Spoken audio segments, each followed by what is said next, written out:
KPCC രാഷ്ട്രീയകാര്യ സമിതിയിൽ നേതാക്കൾ തമ്മിൽ വാക്പോര്. പ്രതിപക്ഷ നേതാവ് വി ഡി സതീശനെ നേതാക്കൾ വളഞ്ഞിട്ട് ആക്രമിച്ചു.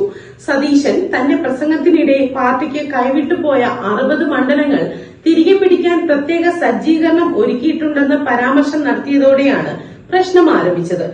മറുപടിയായി തനിക്ക് അതിനുള്ള അവകാശമില്ലേ എന്ന് സതീശൻ മറുചോദ്യം ഉന്നയിച്ചു.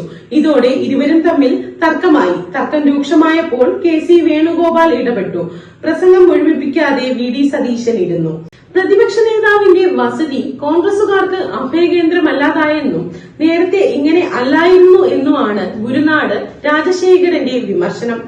വയനാട്ടിലെ DCC ട്രഷററുടെ ആത്മഹത്യയിൽ കുടുംബത്തെ ആദ്യം തന്നെ ചേർത്ത് പിടിക്കണമെന്നായിരുന്നുവെന്നും അങ്ങനെ ചെയ്തിരുന്നുവെങ്കിൽ പാർട്ടിക്ക് ഇത്രയും ക്ഷീണം ഉണ്ടാകുമായിരുന്നില്ലെന്നും ശൂരനാട് വിമർശിച്ചു.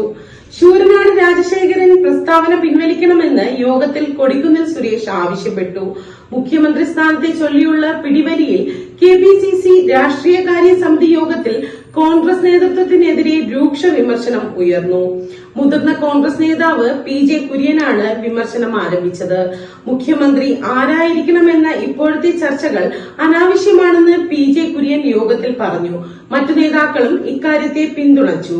മുഖ്യമന്ത്രി ആരെന്ന ചർച്ച തെറ്റായ സന്ദേശം നൽകുമെന്ന വിമർശനവും ഉയർന്നുവന്നു.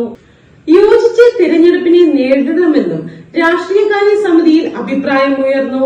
കെപിസിസി പുനഃസംഘടനയിൽ വ്യക്തമായ നിലപാട് വേണമെന്നും നേതാക്കൾ യോഗത്തിൽ അഭിപ്രായപ്പെട്ടു. ചർച്ചകൾ അനാവശ്യമായി നീട്ടിക്കൊണ്ടു പോകരുതെന്നും PV അൻവറിന്റെ UDF പ്രവേശനത്തിൽ കൂട്ടായ തീരുമാനം വേണമെന്നും യോഗത്തിൽ അഭിപ്രായമുയർന്നു. തമ്മിലടി തുടർന്നാൽ ചുമതല ഒഴിയുമെന്ന് ദീപാദാസ് മുൻഷിയും മുന്നറിയിപ്പ് നൽകിയിട്ടുണ്ട്. ഐക്യത്തോടെ മുന്നോട്ടു പോയാലേ വിജയമുണ്ടാകൂ, ഇല്ലെങ്കിൽ താൻ തുടരുന്നതുകൊണ്ട് കാര്യമില്ലെന്നും ദീപാദാസ് മുൻഷി പറഞ്ഞു. ഒടുവിൽ കെ.സി. വേണുഗോപാൽ ഇടപെട്ട് തർക്കം അവസാനിപ്പിച്ചു.